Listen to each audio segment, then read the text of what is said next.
Começando mais um episódio do podcast Jornalismo e Vestiário, histórias e bastidores contados por um assessor de imprensa, que é o nome do meu livro, que eu escrevi no início da pandemia e graças a Deus tive a chance de comercializar todos os exemplares. E o que a gente está trazendo aqui para vocês é um conteúdo diferente, uma extensão daquilo que foi escrito com imagem, né? Através de conversas para relembrar histórias do recorte da minha trajetória no clube como assessor de imprensa, que vai lá do início de 2011 até o início de 2020.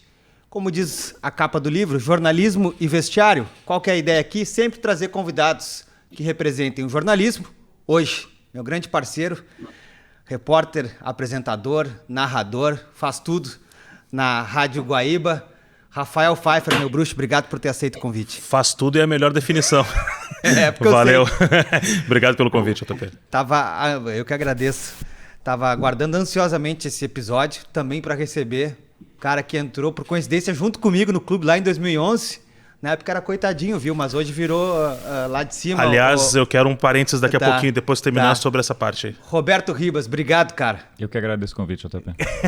Uma honra. E um grande parceiro que eu fiz, embora tenha trabalhado pouco tempo e que conserva a amizade até hoje.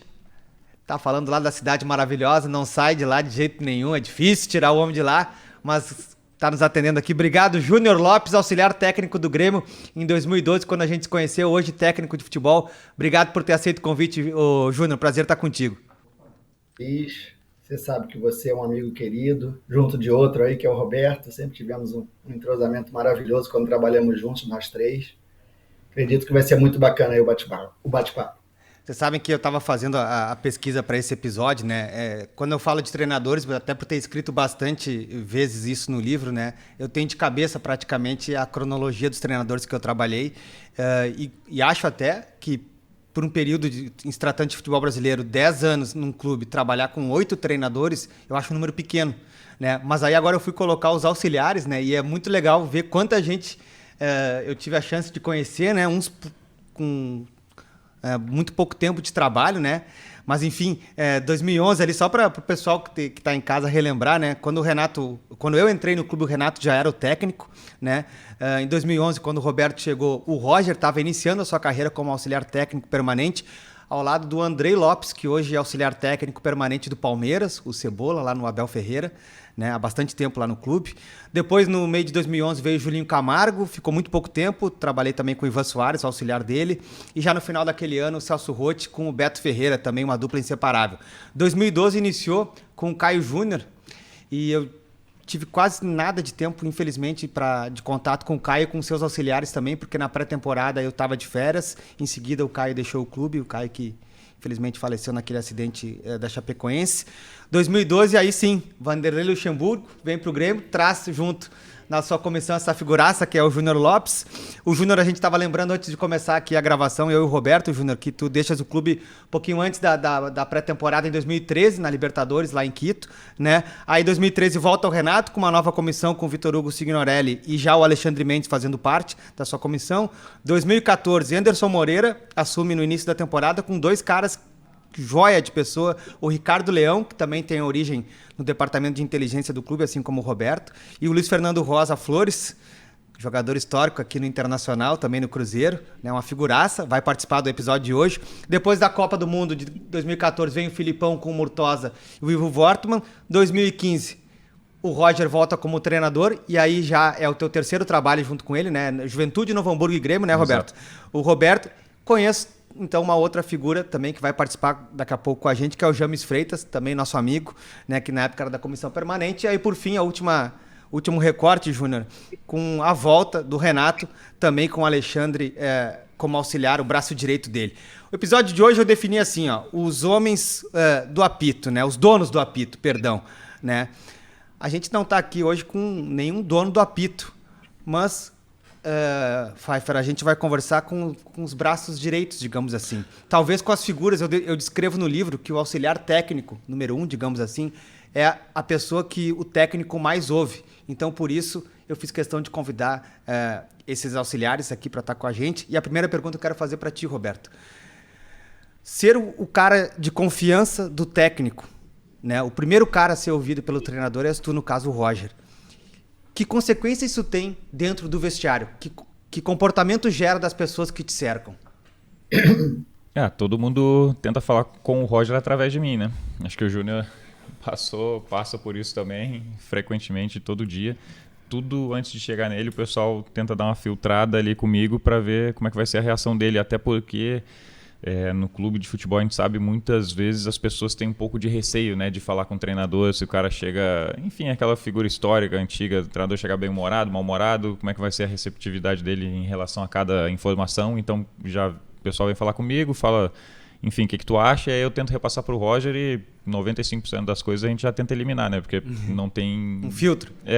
Algumas não tem muita relevância, mas que para aquela pessoa pode ser um grande problema, quando na verdade não é um problema tão grande, né?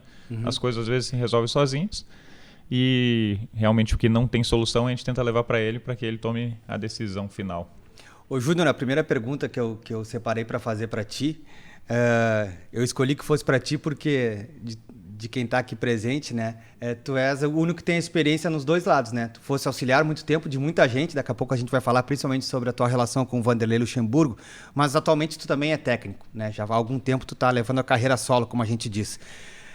Então a pergunta vai para o Júnior treinador e para o Júnior auxiliar, né? Como é que é quando o auxiliar, na opinião dele, ele quer colocar um outro jogador no time, né? Como é que ele aborda o treinador para fazer, não para fazer uma troca, mas para sugerir uma troca, né? Porque eu acho que isso, qualquer funcionário do clube tem vontade de dar essa dica pro treinador, né? Porque o brasileiro é treinador também, né? Folcloricamente, mas o auxiliar é que tem mais credibilidade para fazer isso.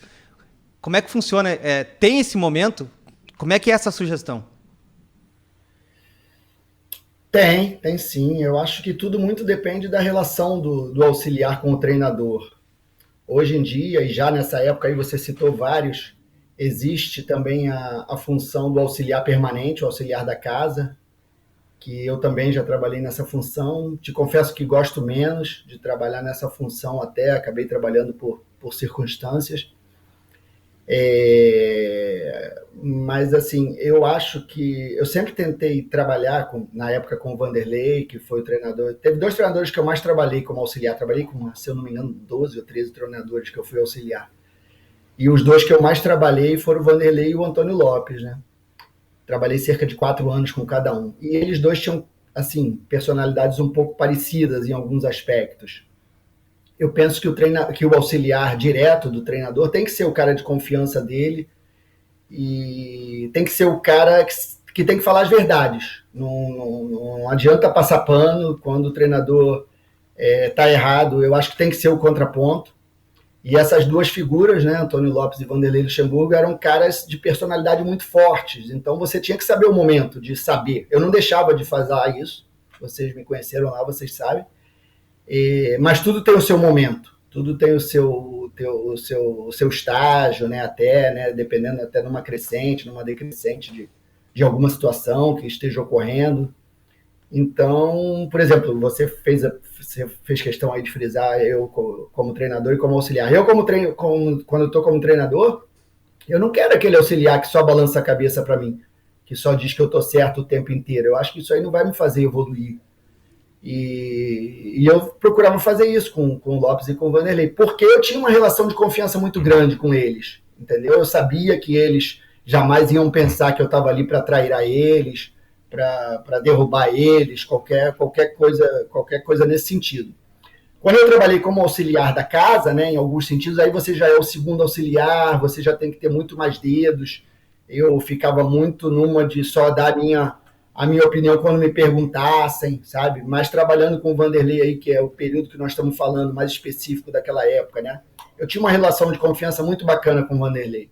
Então eu procurava falar tudo o que eu pensava, essa questão aí de às vezes ter que ter uma opinião divergente da dele, de uma troca de um atleta, de outro, de colocar no time, de um não colocar. Eu procurava fazer sim, muitas vezes sozinho com ele, normalmente é o melhor momento. Nunca é muito legal fazer na frente de outras pessoas, né? Porque o cara pode se sentir exposto, inferiorizado, e de repente até não faz o que você quer. De repente até sozinho com ele é muito mais fácil de você convencer. O Vanderlei era assim, o Antônio Lopes era assim. Eu acho que nós todos somos assim, né? Seres humanos. Então eu procurava sempre, em umas situações dessas mais delicadas, como uma troca de um jogador, procurar falar com ele sozinho. Isso era um segredinho, assim, mais ou menos, que eu tinha dentro de mim, que eu sempre procurei utilizar. Ô, Pfeiffer... Eu queria só pegar aqui, ó, nessa aí que o Júnior tá falando, porque eu vejo muito hoje nos jogos, o Roberto, na hora do jogo, tá? O jogo tá pegado, a situação tá feia, e eu vejo o Roberto sai do banco, vai ali dar uma falada com o Roger. O Júnior com o Antônio Lopes e com o Luxemburgo. O bicho tá pegando, o torcedor na arquibancada tá enlouquecido. Como é que o auxiliar chega no treinador do que ele tá vendo? Como é que o auxiliar chega para dizer assim, tá na hora de fazer aquela troca ali? E o treinador daqui a pouco não quer fazer, não tá na hora de fazer a troca, mas o auxiliar tá vendo, não, tem que fazer. Como é que aqueles segundos ali que o auxiliar sai da casa-mata, chega no treinador, a torcida já tá enlouquecida e o bicho tá pegando no campo? Pergunta é pra ti. Não, deixa o Júnior responder primeiro. Não. O Júnior falou bastante na primeira resposta. Vai que a pergunta é pra ti. Não, a questão, o JP conhece bem como a gente trabalha ali. A semana toda a gente já viu 1 ou 2 jogos no adversário, já revimos o nosso jogo e já treinamos em função do que a gente vai fazer na partida, né? Ou tentar fazer. E no dia do jogo, ali na concentração, o Roger sempre chega de manhã cedo no hotel, eu sempre concentro, e quando ele concentra a gente já está lá, a gente toma café, a gente vai para alguma sala e fica repassando o que a gente vai fazer ou não, e revendo alguns lances do adversário. O JP sabe bem disso, até um pouco maçante às vezes, de tantas vezes que tu revê as coisas. Então a gente já viu os possíveis cenários. Se a gente estiver jogando de tal forma, os caras estiverem defendendo de tal forma, o que a gente pode fazer para mudar o jogo? Se estiver tudo bem, ótimo. Se está tudo acontecendo como a gente previu, tranquilo. Se não, o que a gente faz? Ganhando, perdendo, empatando, se tal atleta não está rendendo, enfim, a gente já tem possíveis cenários. E aí, quando eu vejo que o cenário está acontecendo, eu já vou lá e falo. Ele, tá, calma, espera, volta. Aí tá. Mas normalmente eu já espero até um pouquinho mais, porque eu já sei que normalmente ele vai me dar um xingão inicial, né? Porra, calma, tô vendo aqui. Até alguma jogada, assim, espero acabar a jogada ali, às vezes eu vou no meio da jogada, ele já me xinga. Não, calma, eu tô calmo. Primeira coisa que eu sempre falo, eu tô calmo, mas vamos, me escuta. Aí ele já escuta. E o mais engraçado, não sei se o Júnior passou por isso, é assim, às vezes, Roger, enfim, dá um exemplo, lado direito não tá legal, cara, a gente já pensou nisso, vamos trocar, vamos inverter alguma coisa. Aí fala, não, vai. Aí eu já volto. Sim. Dá 32 segundos, ele vira, vamos? Eu falei, então tá. Então vamos. Orgulho, treinador orgulhoso, mas tudo bem, vamos pular. O Pfeiffer, eu quero fazer uma colocação para ti, que é o seguinte, a gente da imprensa, quando começa a especular, quando um time está sem treinador, né, os tais dos perfis, né? Nesse momento o Grêmio precisa de um treinador assim, nesse momento assado o Inter precisa de um treinador assim, né? Porque se conhece, o torcedor conhece, a imprensa conhece, ou pelo menos pelo lado de fora, né, o perfil do cara como técnico. Mas hoje aqui, embora o título seja Os Donos do Apito, a gente está conversando com os caras que mais perto chegam do ouvido de quem, como brincava o Renato, fica girando o apito ali, que são os técnicos. A imprensa também consegue, com o cada vez menor acesso que tem aos treinos, mas eu sei da tua experiência como repórter, identificar também a contribuição dos perfis dos auxiliares? Claro. Como eu estive do lado do clube por 10 anos, não dentro do vestiário, mas chegava na porta do vestiário, né? E tinha muito contato, muito acesso com os auxiliares. Tive pouco contato com o Roberto como auxiliar na época que o Roberto estava lá no CDD. Aliás, vou abrir aquele parênteses que eu falei.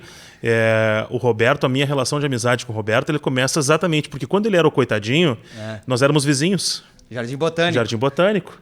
E aí já aconteceu de eu estar chegando no sábado assim, e eu escutar aquela zoeira no elevador, sai Roberto, sai Thiago Duarte, sai Marcelo não sei das quantas. Cara, era um absurdo. Esses homens aí eram brincadeira. Só para lembrar que eu já era casado nesse tempo, tá? Não era não. Podia aproveitar agora, agradecer as 200 caronas que eu dei para ele. Estamos falando no ar aqui, nunca agradeceu, mas eu não estou surpreso. Não, mas deixa assim. Mas sim, cara, a gente consegue, na hora de quem é que vem, quem é que ele vai trazer. Pega agora, por exemplo, a vinda do Roger. Quando o Grêmio vinha daquela sequência ali de Thiago Nunes, Filipão, recentemente o Mancini, a gente sempre olha o todo. Quando o repórter, quando vai buscar e tentar buscar especulação e perguntar, porque a gente não pode perguntar para o dirigente, dar um monte de nome, a gente tem que dar um tiro no dirigente para ver se vem uma bola de segurança. E o Roger, nesse último caso, foi uma bola de segurança nossa. A gente já estava imaginando, o Roger está livre no mercado, é um perfil completamente diferente daquilo que tem, e aí a gente fala de quem vem junto. E na época eu não sabia do James, mas já imaginava que o Roberto vinha, e eu fiquei naquela assim, bom, o perfil do Roberto com o Roger hoje é completamente diferente daquilo que o Grêmio vinha trazendo até agora. E se o Grêmio vai mudar, é ele. Então por isso que naquela tarde, quando o Mancini foi demitido e o anúncio saiu no início da tarde, até o final da tarde, quando o Roger foi anunciado, eu trabalhei muito em cima do nome do Roger, porque justamente pelo perfil do conjunto, daquilo que o Roger traria com ele, né? Da figura dele, da figura do auxiliar que traria com ele e daquilo que a gente conhecia do trabalho que eles poderiam fazer e daquilo que o Grêmio precisava. Eu vou pular a pergunta que eu faria para o Roberto agora, vou deixar para depois, porque a tua fala antecipa o que eu queria perguntar para ti, Roberto, porque quando eu estava começando, eu lembro direitinho, quando eu estava começando a escrever o livro, eu recém tinha deixado o clube, né? Permanecia o Renato, né? O Renato ficou até o início de 2021, um ano depois, só que ele saiu, né? E um jornalista do centro do país me procurou, ele estava fazendo um perfil, não lembro que tipo de matéria ele estava, mas sabia da minha trajetória no clube, e ele queria saber um pouco do perfil do vestiário, do ambiente, né? Que eu passei a valorizar muito à medida que fui conhecendo as nuances de um vestiário. E aí eu lembro que ele me perguntou sobre a formação daquele grupo que hoje, acho que da época que vocês começaram, em 2016, tem o Kahneman e o Jeromel só, né? E eu lembro da resposta que eu dei para o colega jornalista. Ele queria saber uma espécie de segredo, alguma explicação que eu pudesse ter, quem sou eu, mas igual ele me perguntou, sobre o que motivou o grupo que hoje tem só dois jogadores a ter tanto sucesso nas mãos do Renato, né? Eu sei que essa opinião não é só minha, mas eu fiz questão de colocar tanto no livro quanto para ele, e eu percebo que ele levou isso adiante, né? E eu queria perguntar para ti, Roberto, daquela chegada de vocês em 2016, 2015, perdão, mas que entrega aquele grupo em 2016 para o Renato, né? Muito se fala de fora para dentro que o que mais chamou a atenção no início do trabalho do Roger, e até já vi recentemente também falar, pelo menos quando a gente está gravando esse episódio aqui, o Roger está com 1 mês e pouco de trabalho no Grêmio, que era impressionante a rapidez da absorção das ideias do Roger executadas em campo, tá? E qual foi a resposta que eu dei para o colega jornalista? Que muita da explicação, não só para o comportamento em campo, mas para o bolo todo, para o sucesso daquela geração, era a capacidade cognitiva daquele grupo de atletas, com Marcelo Oliveira, com Douglas, com o Maicon, com o Jeromel, com o Kahneman, com o Marcelo Groi, com o Ramirinho, com uma leitura de jogo absurda, com o Pedro Rocha, que foi lançado um pouquinho antes de vocês pelo Filipão. Sei lá, um leque enorme de jogadores com uma capacidade acima da média do ponto de vista de entendimento de jogo e de lidar com as situações. Tu também tem essa recordação daquele grupo? Com certeza. Até o Douglas deu uma entrevista recente falando, né, que tudo que a gente treinava acontecia no jogo. E isso, revendo os jogos, a gente definia o que a gente precisa fazer, o que a gente precisa evoluir, o que a gente quer que a equipe faça, enquanto equipe de forma ofensiva, defensiva, fazia nos treinos, e a capacidade de absorção tremenda. Acontecia tudo no jogo. Recorda bem situações que a gente fazia assim... Enfim, desde construção de jogo, zona de definição, tudo que a gente pedia acontecia. Não precisava falar 2 vezes, né? Depois, acho que o Juliano acabou chegando um pouco depois também. O Juliano faltou. O Galhardo também tinha uma interação, Galhardo, Juliano, depois Pedro Rocha, Everton, Douglas, Luan, enfim... O Michael... Sempre a gente faz injustiça quando faz uma lista, né? Já fiquei mal mal aqui com o Luan, fiquei mal com e a gente vai lembrando. Depois, aí, acho que o Wallace machucou, entrou o Jailson entrou também jogando muito, e a gente ficou na dúvida agora, fica Michael Jailson, Michael Wallace, enfim. Mas a gente já via que no treino acontecia, né? Pedia ali, acontecia, porque às vezes a gente monta um treino, pede alguma coisa e não sai no treino. Aí tu tem que rever, vamos tentar fazer isso no jogo? No treino a gente não conseguiu. E no jogo vai dar? Podemos tentar ou não. Mas ali já acontecia tudo no treino, e no jogo só repetia o que acontecia no treino. Sim.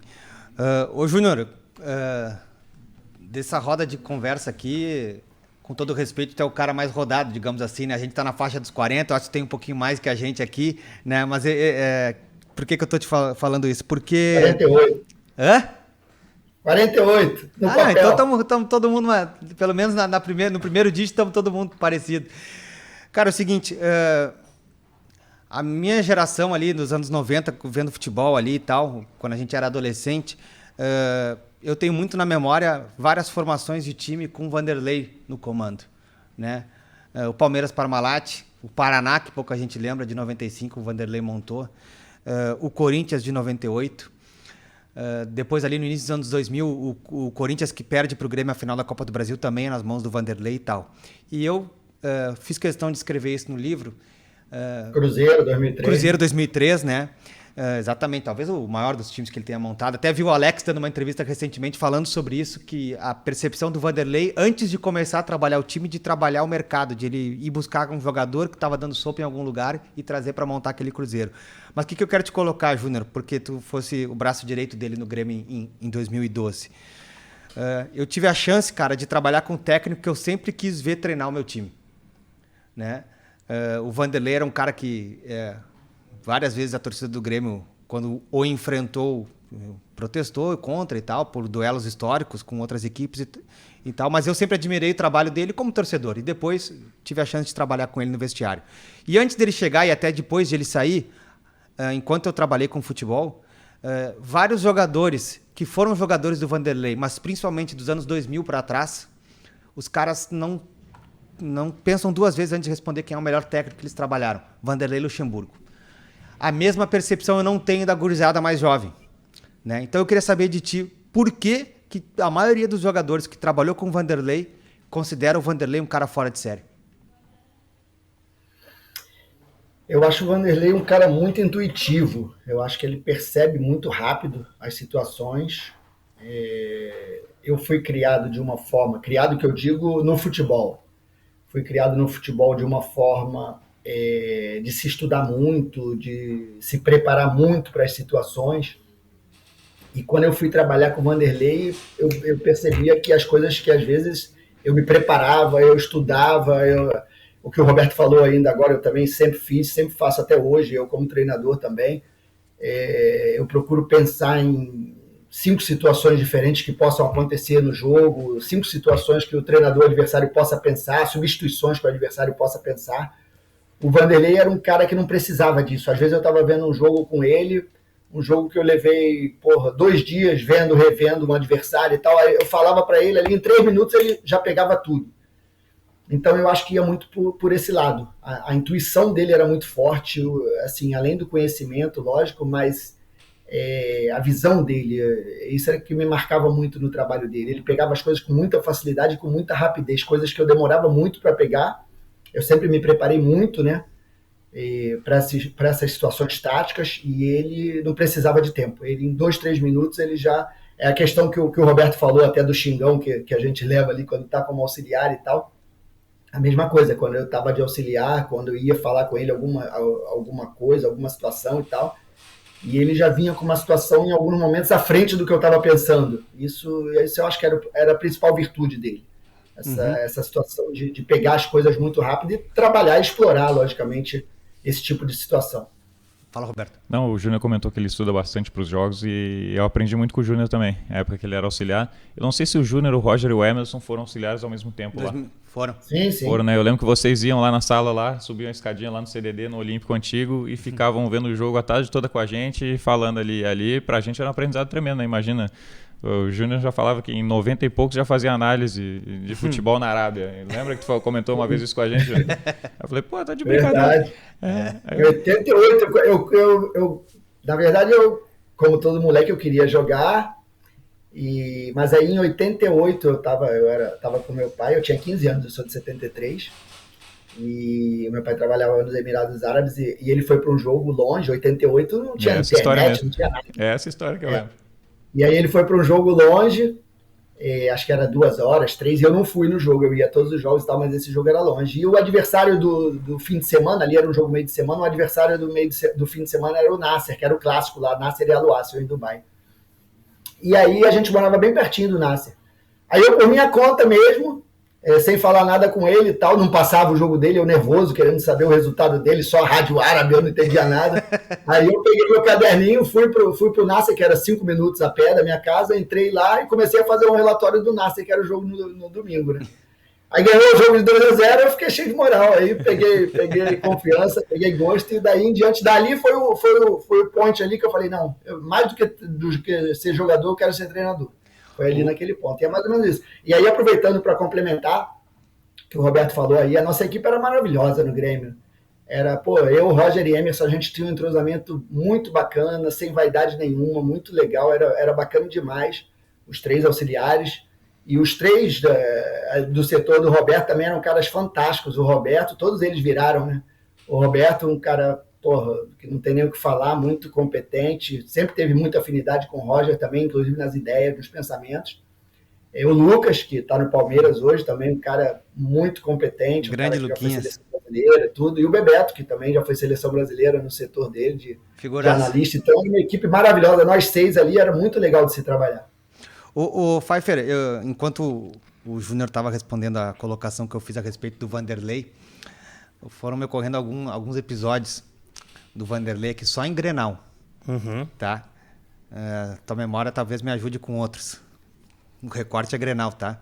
Tá. Uma vez no Beira-Rio que ele não soltou a escalação. O Grêmio entrou com todo o time em campo e aí a escalação... Na hora que o juiz ia apitar... Na hora que o juiz ia apitar, o pessoal foi olhando assim, vai jogar o fulano. Não, parece só um pouquinho, lá não tá... O outro voltou pro banco, não vai jogar. E é o tipo de episódio que interfere diretamente, porque a assessoria de imprensa, com razão, tomou muita porrada naquele dia. Porque, para quem não sabe, a troca das escalações é feita entre os assessores de imprensa. À medida que um dos times não coloca à disposição da imprensa por consequência da torcida a escalação, até chegar nos ouvidos do Vanderlei, né? Quem tá tomando porrada é o assessor de imprensa. O Grenal de despedida do Olímpico, que foi 0-0, que deu uma confusão com o Anderson Pico, teu amigo. Meu amigo. Né? O Vanderlei entrou para apartar a confusão e foi expulso. Sim. Cara, deu 2 minutos, o Vanderlei... Não lembro se tu tava na cabine, eu tava do lado do Emerson. O Vanderlei chegou fumado, enlouquecido do lado da gente na cabine, nos antigos camarotes do Olímpico. Né? E teve que era o dia do Fica Luxemburgo, né? E eu acho que o dia do Fica Luxemburgo também, porque com certeza uma rodada antes contra o São Paulo, tem certeza o Grêmio ganha de virada. Gol do André Lima e do Moreno. Isso. Cruzamento do Parazinho da Baixada, meu bruxo. Aquele é o primeiro dia que a torcida grita Fica Vanderlei, né? E tem a ver até com o que eu vou te perguntar, o Fica Vanderlei. E o último episódio que eu lembro é também um Grenal no Beira-Rio, que o Gandula. Eu ia lembrar do Gandula na hora. Posiciona a bola para bater o Dátilo bateu o escanteio, o Vanderlei enlouquece também e é expulso, acho que pelo Márcio Chagas, uma coisa assim, né? O que eu quero te perguntar, o Pfeiffer, porque aqui a gente tem 2 caras, né, que trabalharam no Grêmio e tal, mas não são daqui, da terrinha aqui. Não sabem muito menos do que nós a respeito da história, né? Vamos sacanear. O Júnior tá longe, a gente pode sacanear. Ele humildemente não falou, o pai dele, campeão pelo Inter aqui da Copa. A pergunta é sobre a aldeia, o Júnior. Teu pai foi campeão na aldeia aqui pelo Inter, depois trabalhou em 2000 aqui na época da ESL com o Grêmio, o Antônio Lopes, pai do Júnior, e o Roberto também é candango lá do centro do país, sabe pouco da história da dupla Grenal, mas tudo bem, sacanagens à parte. Eu quero te perguntar o seguinte, Pfeiffer, que peso tem para caras tipo o Vanderlei, tá? O gancho é o Vanderlei, mas não precisa ser exatamente ele. Que peso tem essa expressão que o Júnior usou ali, que peso tem a aldeia para o técnico que vem de fora? Eu acho que é total, muito peso. Eu imagino, né? Eu imagino que sim. Na opinião de quem está vendo de fora. Claro. Sobre o Vanderlei, olha só, eu sempre tive vontade de ver o Vanderlei trabalhar, sabe? De acompanhar. E aí em 2003 eu estava trabalhando no Grêmio e eu acompanhava. E o Grêmio era uma bagunça. Em 2003 era um horror. E ver o treino do Grêmio, tu via, cara, daqui não vai sair nada. E o Cruzeiro foi jogar contra o Inter e treinou no Olímpico. E eu fui ver um treino do Cruzeiro. Era um absurdo. A diferença do nível do treinamento que eu via no dia a dia para ver aquele treino do Luxemburgo foi um absurdo. E eu digo, não, eu preciso ver esse cara treinar. Sim. Eu preciso estar no dia a dia desse cara. Eu preciso ter a oportunidade de sentar e conversar com esse cara um dia. Sabe? Eu sempre quis isso. Agora, pesa muito. Eu imagino que o próprio Vanderlei, quando ele chegou, ele dizia que aquele jogo do Grêmio Flamengo... De 2011. O de 2011, do Ronaldinho. Acho que o Júnior estava no Flamengo, não estava, Júnior? 2011? Sim. Sim. O jogo do Ronaldinho. O Vanderlei diz que ali a torcida ganhou o jogo ali. A torcida virou o jogo pro Grêmio. Porque ele sentiu, ali o Vanderlei sentiu. E eu acho que ali, o Vanderlei tinha jogado no Inter, né? O Vanderlei conhecia porque tinha jogado no Inter nos anos 70, pra né? Quem gosta do Jaime Caetano Brown, sentiu o calor do aço, né? Sentiu o calor do aço, sentiu. O calor do aço e arde. o calor do aço arde. E o Vanderlei, eu acho que quando ele tem todos aqueles embates com o Grêmio e tem aquele que pra mim eu acho que é o emblemático, muito pouco antes dele chegar no Grêmio como treinador, eu acho que ali ele sente o peso. Verdade. Ali ele vem, ele entende, ele já era o cara, pô, Sim. a gente tá falando do Vanderlei. Sim. Ele chega com um status absurdo, mas eu acho que ele chega mostrando assim, cara, olha onde é que eu tô chegando também aqui, esses caras aqui vêm comigo. Tu entende? Claro que ele chegou numa situação diferente, uma situação de transição olímpico-arena, que pode ter tido ter pesado também naquele sentido. Mas eu acho que a aldeia, tanto pro auxiliar que chega, que é quem tem que conhecer tudo, que eu imagino que o auxiliar é o cara que vai também preparar o terreno, né? Como o Roberto disse há pouco aqui. É o que vai também, ele tem que conhecer o terreno para que o treinador possa fazer o trabalho dele. E conhecer o terreno também quer dizer conhecer a imprensa, que eu imagino que nós sejamos talvez os mais chatos do Brasil, os mais... Posso dar um detalhe que talvez vocês não saibam, que talvez nunca tenha sido falado, que tem muito a ver com essa questão da aldeia. Opa, vamos lá. Então, na verdade, chegou o Vanderlei, o Melo e eu para o Grêmio naquele ano. E numa quarta-feira o Roger tinha dirigido o Grenal, tinha saído do Caio quarta-feira de cinzas. Isso, o Roger dirigiu o Grenal, eu não estava ainda, o Vanderlei estava sozinho, eu cheguei na quinta-feira, eu e Melo, o Vanderlei foi na própria quarta. O Vanderlei foi contratado na terça-noite e tal, na quarta ele foi assistir o Grenal e eu e Melo chegamos só na quinta. E aí o Grêmio ganhou o Grenal 2-1, se eu não me engano. Isso. Correto? Gol do Kleber Gladiador e Léo Gago. Isso. E chegou só eu e Melo. E domingo era nós e Caxias, lá em Caxias. Era a final do turno. Isso. E nós perdemos lá. Nos pênaltis. Nos pênaltis, né? Perdemos o turno nos pênaltis. E aí, tipo assim, aí já fica aquela coisa, chegou perdendo e tal, aquela primeira semana, chegou para um trabalho, lógico, a longo prazo. O Vanderlei é um cara muito forte, né? A marca dele é muito forte. Mas já dá aquela coisa, né? De, poxa, já chegou perdendo. Havia, talvez até por ser o Caxias, né? Não fosse um Grenal, com todo respeito ao Caxias, mas sempre há uma expectativa de um Grenal numa final. E como foi Grêmio e Caxias e nós acabamos perdendo nos pênaltis e tal, ficou um gosto ali meio amargo. E aí nós começamos a nos preparar para o segundo turno. E aí ficou uma semana cheia ali, e aí eu me lembro que aí entra a questão da aldeia, né? Eu me lembro que durante a semana, se eu não me engano, nós perdemos o jogo no domingo, se eu não me engano, na quinta ou na sexta, o Emerson vai visitar o Vanderlei no hotel que nós estávamos morando lá, nós ainda estávamos lá morando há uma semana e tal.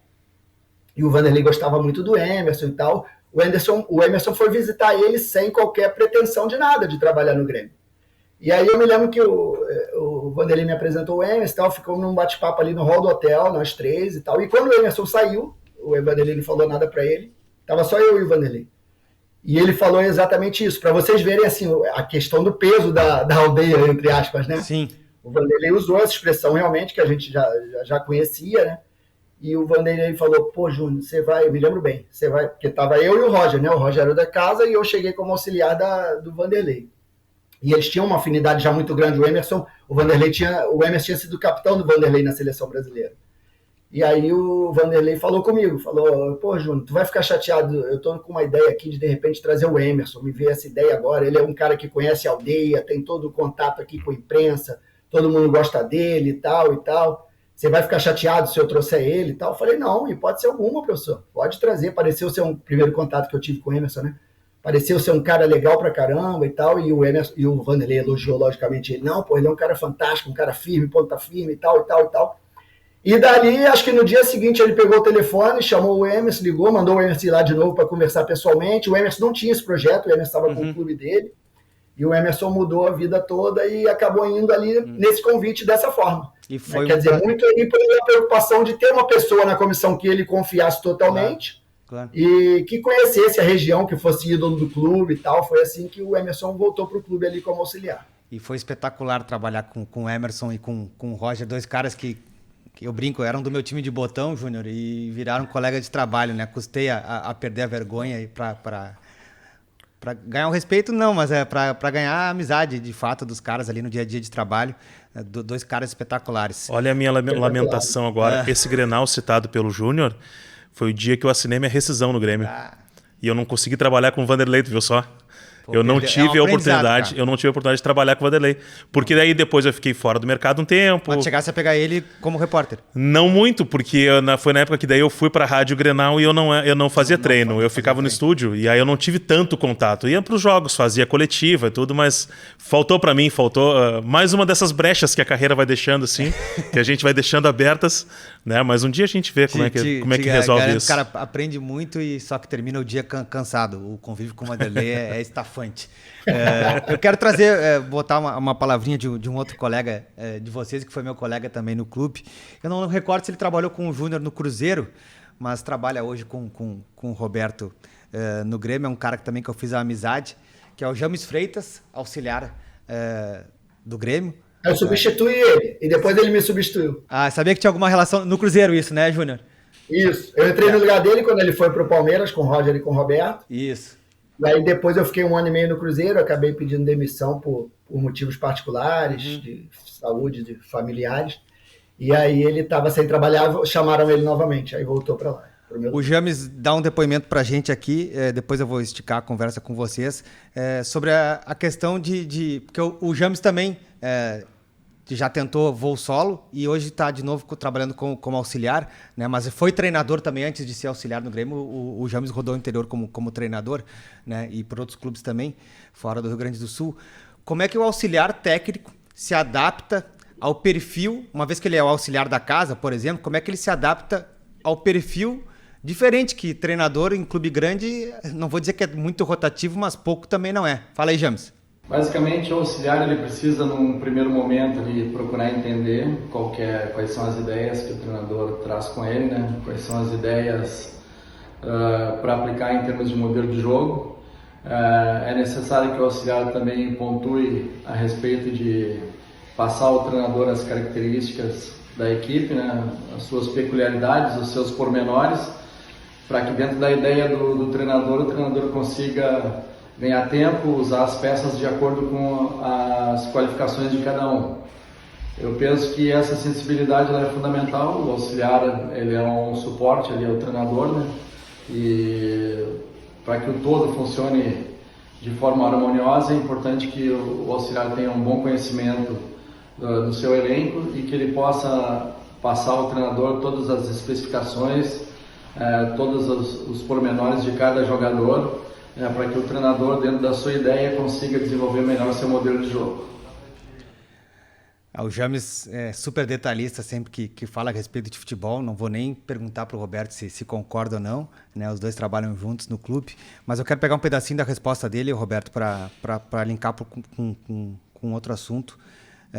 Ele falou ali em suporte do auxiliar ao treinador, né? É chavão já no futebol que quando o caldo engrossa, os resultados não vêm, a primeira cabeça vai lá, é a do treinador e tal, mas tem quem conviveu internamente, Pfeiffer, isso para mim é uma das coisas mais difíceis que o vestiário de futebol tem, que é quando tu percebe, às vezes até antes da imprensa ou junto com a imprensa, não interessa, né, mas tu estás vivendo aquilo internamente ao contrário dos teus colegas de profissão, com o microfone, né, quando tu vê que está amadurecendo a queda do treinador. Às vezes isso dura alguns dias, às vezes dura muitos dias e tu vê que não vai. Talvez aí o cara consegue uma vitória, tira a cabeça para fora d'água, mas em seguida é demitido. Aqueles momentos são horríveis. E Roberto, vocês auxiliares, como disse o James ali, vocês, além da questão técnica, vocês também são os suportes até, imagino que emocional em algum momento. Como é que funciona a intimidade do relacionamento do auxiliar com o treinador quando torcida, às vezes até a imprensa, começa a pedir a saída do cara que é para quem tu trabalha, de quem tu é o braço direito, né? Dá um sentimento de culpa também, de solidariedade. O que passa na cabeça de vocês? Aí eu basicamente começo a pensar o que a gente...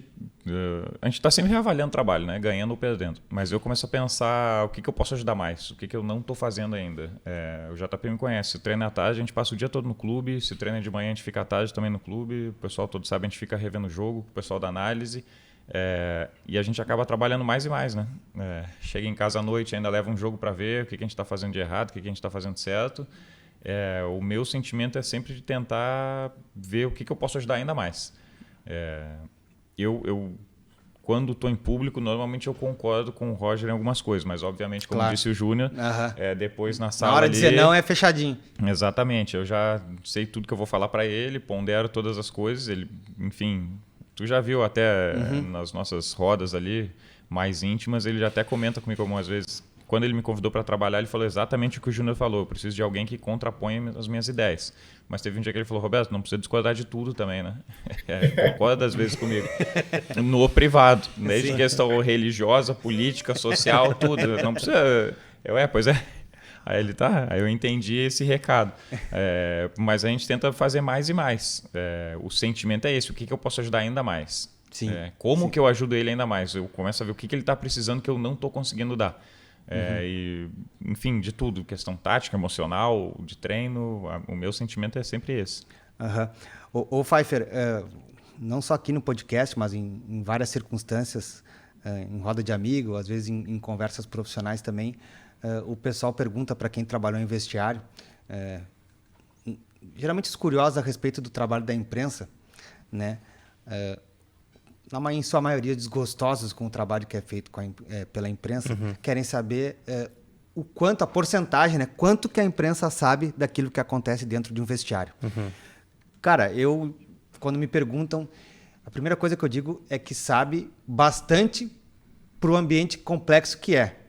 Sim. Né? Porque assim, se a gente for... Depende do ponto de vista, mas assim, pode ser pouco por tanto que acontece, mas pode ser muito... Porque a imprensa nunca entra no vestiário, né? Sim, sim. Ela toca de ouvido, ela recebe informação privilegiada, ela recebe, às vezes, informação com interesse distintos, né? Dirigente, às vezes, passa uma informação para a imprensa que é diferente dos interesses do treinador. O jogador passa também, né? Todo mundo dentro de vestiário, teoricamente, é potencial fonte de jornalista, né? Eu queria que... Não vou pedir para os guris se eles concordam ou não contigo, mas eu quero a tua avaliação. Vamos separar aqui nós da imprensa, sim. né? Vocês da imprensa. Não, mas eu estou contigo. Nós agora da nós. Porque eu tive dos dois lados. Né? Tu também teve, mas como tu disseste ali... Eu tive na porta. Teve na porta, o Pedrão te barrou. É isso? Não, na verdade, assim, até eu acho legal fazer um registro que eu acho bacana. Eu tive um acesso a um vestiário que para mim foi maravilhoso, que foi o vestiário do Grêmio de 2002 com o Tite. Eu tinha liberdade para entrar na sala do Tite dentro do vestiário, conversava com o Kleber Xavier, então eu tinha foi o último vestiário que eu tive um acesso bem aberto, bem amplo. Sabe? Muita privilégio também, né? E ali eu aprendi também muita coisa, eu acabei fazendo muitas amizades ali em relação a isso. Esse foi um dos caras que eu não tive a chance, que eu queria muito trabalhar, que é o Tite e o Kleber Xavier. Sempre gostei do Kleber, muito. Queria te perguntar o seguinte, quais são os sintomas públicos, tá? Porque a gente não está falando da intimidade do vestiário. Sim. É os sintomas de quem está tocando de ouvido que tu percebe quando já entrou água na sala de máquinas, na casa de máquinas. A gente recebe muita coisa, né? E tem muito... Mas aí é no privado. No privado. Eu digo no discurso público. Na fala do treinador, na fala do dirigente. Quando é que tu percebe cara, que eu percebo, o gato está subindo no telhado? Eu percebo na própria expressão do treinador.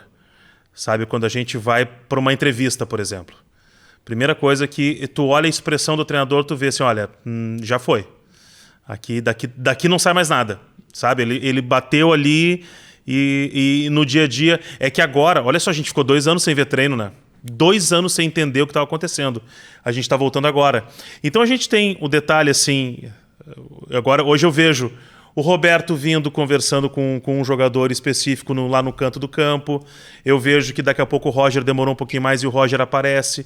Aí tu vê aquela conversa assim. Então os últimos momentos a gente não viveu. E o Grêmio teve muita troca, né? Eu como setorista do Grêmio, o Grêmio teve muita troca. E isso a gente não viveu o interno. Era na base do telefone. Sabe? Agora, antes disso, tu vai pegar... É sempre... O que a gente nota é sempre no olhar do treino. Sabe? Como é que o cara chegou, como é que o cara veio. É quando tu começa a ver uma conversa a mais num canto ali, outra conversa a mais lá num outro canto. Cara, o treino... dificilmente eu vejo o treino com bola. Eu fico olhando a periferia. Sim. Eu fico olhando o entorno. Eu fico olhando qual é o movimento que o auxiliar está fazendo, qual é o movimento que o treinador de goleiro está fazendo ali, se o dirigente, quem está com o dirigente, qual o dirigente, quem é o dirigente que apareceu. Sabe, eu vejo muito Aquilo mais que no não entorno. é dito, digamos assim, né? Se os caras me perguntam, eu via colegas aí depois que eles leram, meus colegas leram o livro do Guardiola, eles começaram a querer dar a explicação tática do treino no boletim de rádio. Eu dizia, para que ninguém quer ouvir isso aqui, ninguém quer ouvir. E eu fui ler o livro do Guardiola, o que eu menos aprendi foi de tática. Eu aprendi do ser humano que é o Guardiola, do gênio que é o Guardiola. Tática eu não aprendi nada com o livro dele. E os meus colegas juram que entenderam. Sim, mas sim. faz parte. Mas assim, eu vejo o entorno. Aí quando tu vê assim, cara, tu percebe uma cabeça baixa na hora de entrar num treino, uma expressão a mais numa coletiva, um bom dia diferente, tu começa a perceber. Ô Júnior, nesse cenário que o Pfeiffer tá descrevendo na resposta da questão que eu fiz para ele, com quem que é mais importante o auxiliar técnico desenvolver uma relação interna no vestiário no intuito de fortalecer, desde a chegada no clube, a figura do treinador, que é para quem ele trabalha, né? O clube é o pagador, mas é o treinador para quem tu trabalha, em primeira instância, né? Com o dirigente, com a comissão técnica ou com um grupo de jogadores? Então, isso é muito difícil, porque você não pode deixar também de ser você mesmo.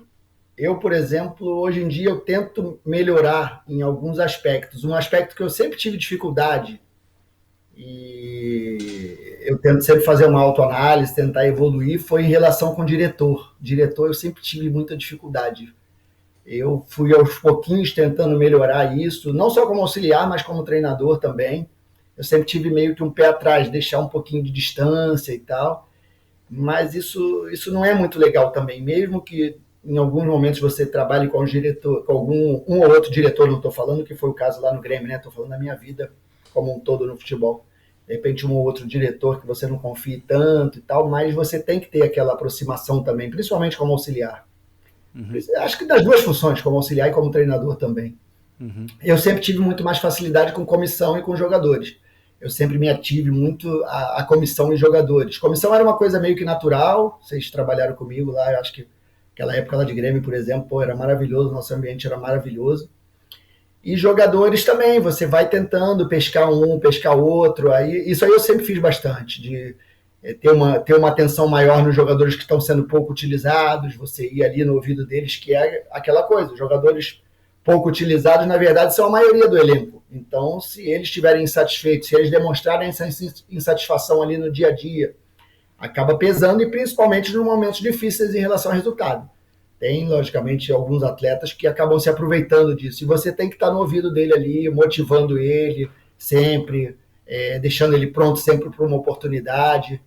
E quando você vê, aí indo mais direto para a tua pergunta, né? Quando você vê que esse grupo ali de atletas insatisfeitos, de repente, aumenta esse burburinho, e direção também, sempre ficar muito atento, por isso que eu falei da minha dificuldade, que eu preciso evoluir nesse sentido, né? Eu acho que aí você começa a perceber realmente, principalmente direção e os atletas que não estão sendo muito aproveitados, é onde eu percebo mais. A gente está chegando na reta final aqui desse episódio, dos donos do apito. Roberto, eu até acho que imagino qual é a tua resposta, mas eu queria que tu compartilhasse com quem está assistindo. Eu te conheço já há bastante tempo e até brinquei contigo e com o Pfeiffer o teu gosto por livros, que é acima da média. Né? E o Roger por ser uma figura pública, tanto quanto tu, mas com uma trajetória como jogador e tal, uma figura mais conhecida. O gosto da leitura que o Roger tem, a maioria das pessoas sabe. O teu, eu não queria deixar eu não queria desperdiçar essa chance aqui de que a gente conversasse sobre isso, né? Porque eu acompanhei o início da tua trajetória no clube lá na CDD, não é no CDD. Um abraço para o Rafa, para o Antônio, para o Paulo Tim. Me ajuda aí para não esquecer nenhum dos guris. Esse é o problema teu, se tu vai esquecer. Deixa eu deixar mal com os caras aqui. Saudade enorme dos guris do CDD, que sempre me acolheram lá no clube. Mas, cara, é o seguinte, tu é um cara que também, tu trabalha com futebol, mas tu tem um gosto por outros esportes. Eu não vou dizer acima da média, posso dizer sim, o gosto é acima da média. E mais do que acima da média, eu tenho interesse por aprender o que os outros esportes têm a ensinar. E mais do que isso, que eu já vi tu fazer isso outras vezes, ou pelo menos tentar, nem que seja comigo, lembro conversar, o que algum outro esporte, principalmente os esportes americanos, podem contribuir pro futebol. Eu queria que tu falasse como é que o Roger passou a receber esse tipo de comportamento teu, né? O hábito da leitura de outros esportes. Recebe super bem. Tem muita coisa similar, né, em todos os esportes coletivos, assim, muita coisa. Se pensar, basicamente o esporte coletivo tem sempre um instrumento que é a bola, tem que chegar num alvo e não deixar, tu tem que chegar no alvo e não deixar que os caras cheguem no teu alvo. Basicamente é isso, basquete, futebol americano, futebol tem todos os mesmos princípios, né? Tem fases muito similares, ofensivas, defensivas e as transições, e a gente pode aprender com todos os esportes. Rugby também coisas muito parecidas, mas futebol americano e basquete, a questão da marcação individual e marcação zona, o Júnior sabe bem disso também, a gente sempre tem alguma dúvida, né, de que momento fazer determinado tipo de marcação, e isso sempre foi feito no Brasil, só que muitas vezes não foi publicado, né, porque o Brasil, querendo ou não, não é um país que estimule a leitura, a educação, sempre teve essa dificuldade, né, educacional. Então, como sociedade, aí a gente não pode esperar que o futebol, que é uma pequena partezinha dessa sociedade, vá ter 450 livros de futebol. Não tem.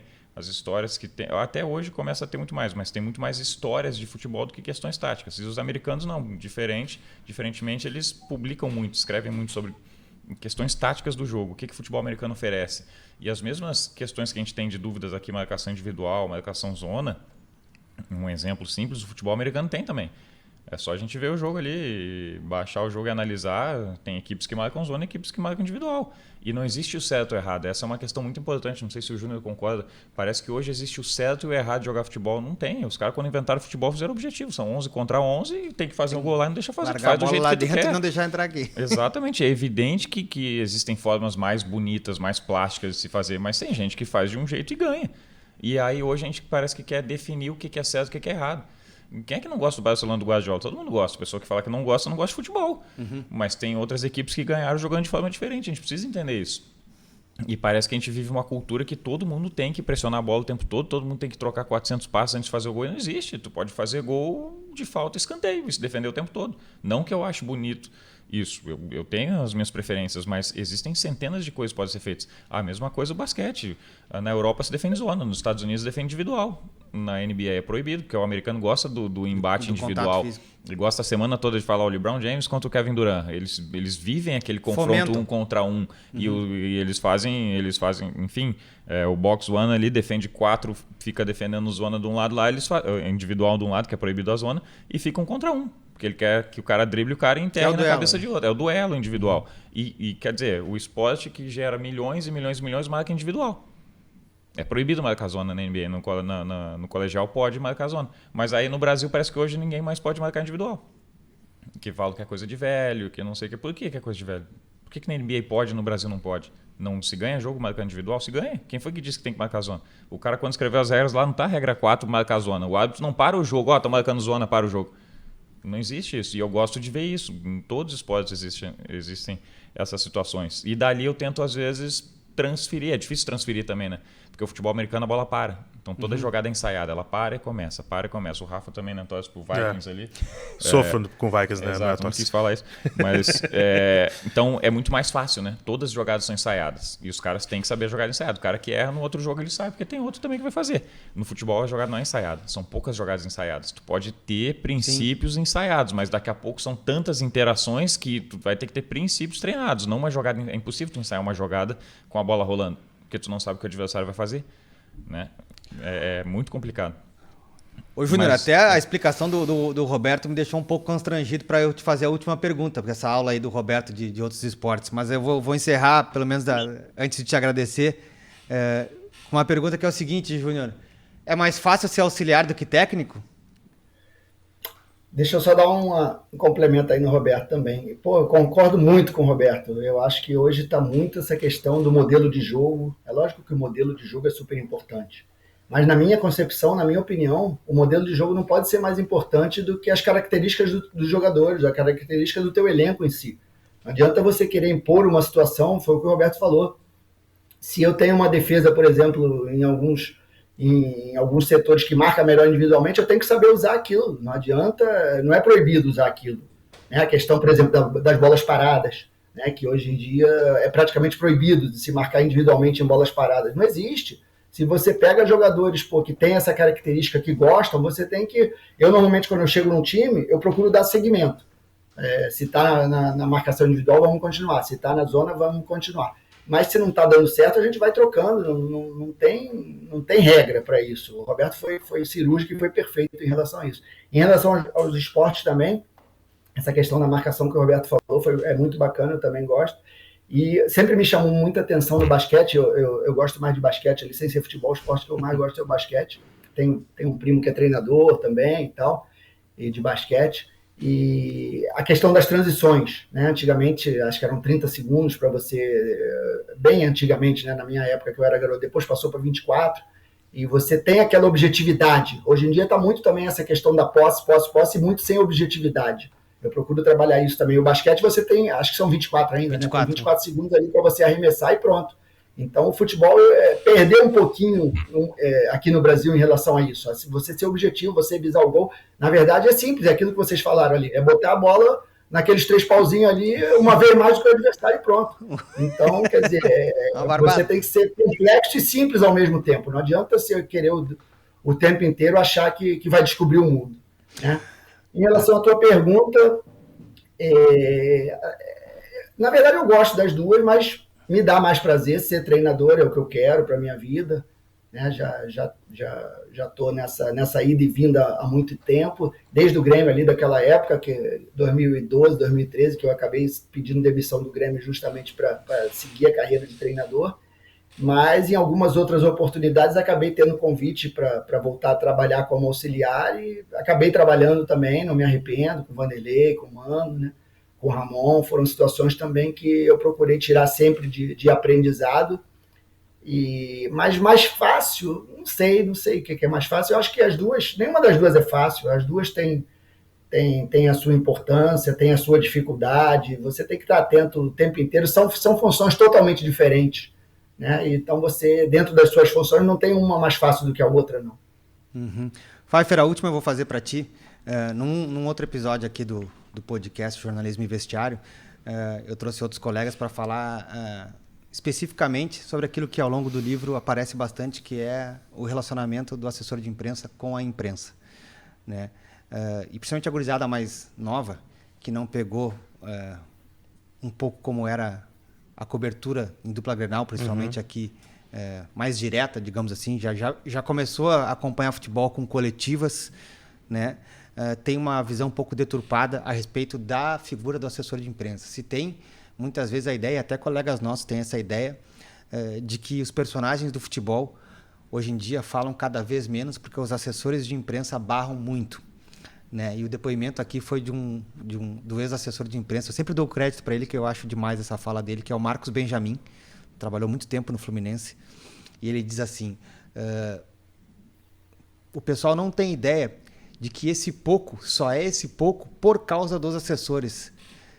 Se os assessores não tivessem o desgaste diário que tem para que os personagens do futebol falassem todos os dias com a imprensa, se falaria muito menos do que hoje se acha que é pouco. Por que eu estou fazendo esse preâmbulo para te perguntar? A gente está gravando esse episódio aqui entre as finais do Campeonato Gaúcho, o jogo lá em Erechim. Eu vi uma postagem tua depois da coletiva do Roger. Sim. Acho que é saudade de uma coletiva raiz. Isso, foi a tua postagem, né? E querendo ou não, por coincidência, ocorreu da gravação desse episódio aqui ser justamente nesse período. E querendo ou não, a gente bateu o papo aí por quase 1 hora com 2 personagens da bola. Encerro contigo perguntando, tá faltando esse relacionamento de imprensa e personagens da bola? Sabe que o último relacionamento que eu tive direto com o treinador foi proporcionado por ti. Foi durante a Copa de 2014. Com o Anderson. Com o Anderson Moreira. E foi muito legal que o Anderson, o Grêmio estava treinando lá no suplementar do Olímpico, que o vestiário estava entregue. Tinha uma bagunça lá, porque era da Copa, e o Grêmio treinando lá no restaurante lá. No Ovelhão. Que trocava de roupa ali. Então é uma loucura. E um dia o Anderson tá passando para academia e eu pergunto assim: professor, viu o jogo do Uruguai? Foi a única pergunta que eu fiz. A nossa conversa durou 45 minutos. E ali eu percebi que tu chegou, daqui a pouco tu te afastou, e aí ninguém mais se aproximou e eu fiquei 45 minutos conversando com ele. E eu não levei nada dos 45 minutos, eu não levei pro ar. Eu guardei para mim aquilo. Porque para mim aquilo foi um momento diferente. Foi um momento em que ele me falou muita coisa das ideias dele e que seria injusto, eu estaria sendo desleal se eu pegasse o que ele me falou ali naquele momento e levasse pro ar. Sabe, das coisas, das percepções dele de jogo, de tudo, não seria leal da minha parte. E isso fez com que tivesse uma segunda conversa com ele. Então foi a última pessoa com quem eu tive assim, a oportunidade de sentar e conversar. Eu treinei boxe com o Roberto. Nós treinávamos boxe de manhã. Eu nunca perguntei pro Roberto sobre treino, nunca perguntei pro Roberto sobre time, porque ele estava apanhando. Primeiro porque ele estava apanhando o Rogerião, e segundo porque eu achei que não seria leal com ele. Claro. Assim como contigo, eu sempre tive essa relação contigo de a gente vai conversar, a gente falava de inúmeras coisas, e eu nunca cheguei ao ponto de te botar numa saia justa, tu ter que me dizer assim, velho, não vou te falar isso. Então acho que... mas apesar disso, eu acho que falta... Além de faltar esse momento da conversa um pouco mais próxima, falta um pouco assim do que a gente tinha na pré-temporada, do que a gente tinha eu vi com o Filipão em 2015, o Filipão chegar, sentar, e aí, gurizada, como é que estamos? E sentar e, conversar. O Renato fez isso algumas vezes, de atravessar o campo, e aí, vamos falar. E cara, e ali aquela conversa durar 30 minutos. Eu lembro do Renato chegar, um colega preparar o gravador. Não, sem gravador, desliga o gravador. Vamos conversar, vamos bater um papo. Falta. Só que eu entendo que aumentou muito a cobertura. Claro. O número de pessoas é muito maior do que era nessa época que a gente estava tranquilo para fazer isso. Cara, vai parecer que foi combinado. Eu jamais imaginei que tu ia dar essa resposta lembrando do Anderson, desse episódio que eu lembro direitinho, né? E lembro que outros colegas não tiveram o mesmo comportamento que tu, e aí os outros pagam, né? Exato. Enfim... Por quê? Porque deixei para o final aqui um depoimento de um outro auxiliar que eu trabalhei muito pouco tempo, tá? Mas que eu fiz questão de que participasse com a gente aqui, porque foi um jogador que foi ídolo no Cruzeiro, jogou muita bola aqui no Inter também, e de uma humildade absurda, que é o Luiz Fernando Flores, né? Que foi auxiliar do Anderson, e ele encerra aqui os depoimentos falando do relacionamento dele com o Anderson Moreira, e eu vou justificar o porquê. Cara, nós temos uma parceria já, eu e o Anderson, acho que são 10 anos. 10 anos de parceria.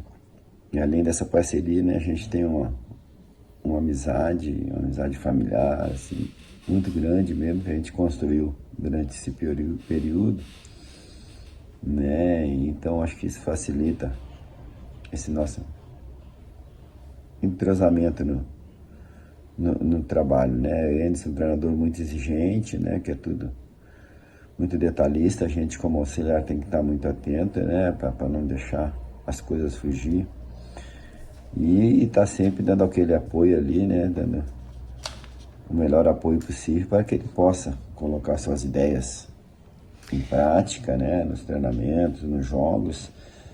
A gente costuma sempre discutir esse tipo de coisa antes, né, sistema de jogo, organização da equipe, treinamento, e a gente procura ser, nós como auxiliar, um facilitador para ele nessas situações, né? Essa fala pacata do Luiz Fernando aí, eu lembro do Anderson, porque, cara, poucas vezes eu vi uma dupla de treinador e auxiliar tão antagônica, porque o Anderson, cara, um cara de uma personalidade fortíssima, justamente naquilo que o Júnior apontou para si, como ainda uma questão a tu evoluir, Júnior, na relação com o diretor, né? O Anderson é um cara extremamente de se posicionar, de não deixar brecha para qualquer insinuação, às vezes, aquilo que eu perguntei brincando não, mas quando alguém quer dar uma letra para fazer uma troca no time e tal, o Anderson sempre se posicionou, e ele tem um comportamento interno, que eu faço questão de salientar aqui. Foi um cara que eu adorei ter trabalhado, e o Luiz Fernando também foi uma figura que eu adorei ter trabalhado, assim como gostei de trabalhar com todos esses que hoje participaram aqui. Júnior, sei que tu tem compromisso, tem que te liberar aí. Obrigado. Só depois que acabar aqui, a gente vai fazer uma foto, tá? Dá um minutinho para desligar. Um abração, cara. Obrigado por ter aceitado o convite. Muito obrigado, foi ótimo o bate-papo. Prazer muito grande estar com vocês três. Foi maravilhoso. Sempre que quiser, estou aí à disposição. Roberto, obrigado e estamos de olho, tá? Acompanhando o teu trabalho, do Roger, do James. Tá de pertinho, sempre na torcida por vocês. Obrigado pelo convite, pela torcida. Que isso, cara. Prazer. Pfeiffer, obrigado. Valeu, velho. Sabe que tu é da casa. Tá bom? Aliás, eu tava com tanta vontade de conversar com os três que na abertura eu acabei não dando os créditos que eu sempre dou. Esse podcast a gente está gravando aqui nos estúdios da Cubo Filmes, e quem me dá uma baita força para que o programa vá ao ar e também que a gente divulgue nas redes sociais é a Caporal Conteúdo, a empresa que transforma a presença digital do seu negócio. Siga @Caporal Conteúdo nas redes sociais. Até o próximo episódio. Um grande abraço.